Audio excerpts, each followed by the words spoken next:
कहे कैसा नहीं दिनवा भर मुहवा नहीं रेखेला हो।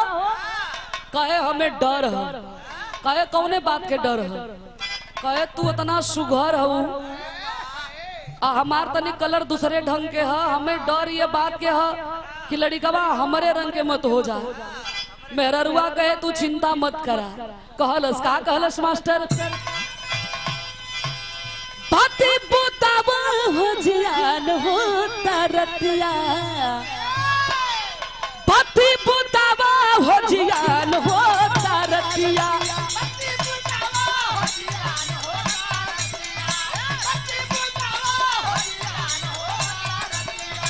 अब प्यार करो ना उतार हाली नथिया।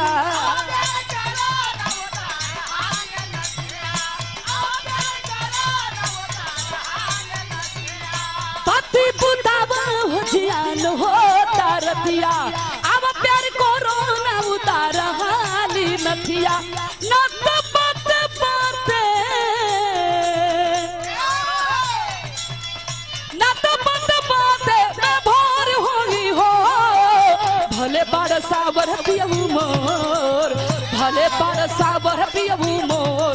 टटुआ तोहर गोर होई हो।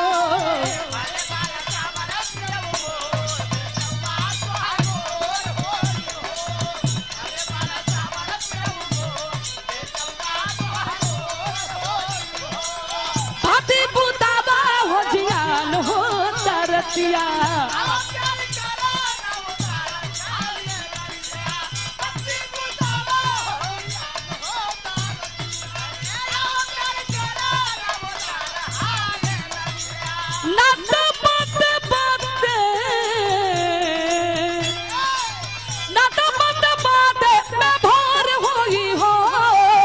भले बार सावर पियबू मोर। भले बार सावर पियबू मोर। टटुआ तहर गोर होई हो।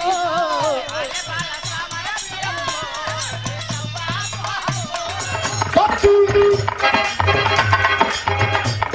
बुतावा बुतावा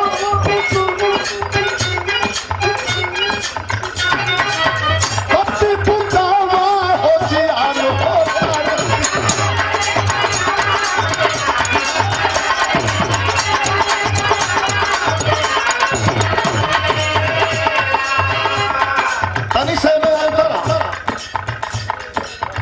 मेहरारू बड़ी सुंदर है। बहुत गोर है। कोनो तनी श्यामल होई कोनो तनी एकदम पक के लाल हो जाई। कोनो तनी सफेद आँख लेके आई।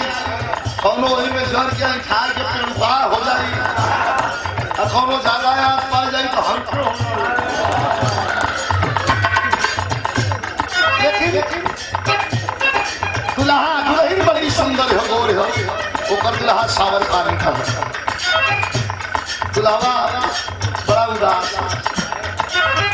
करे का हो करे वही कौन महीना है डिलीवरी में का बस में अगला महीना है। उदास हो गए कैसा मुंह बना हुआ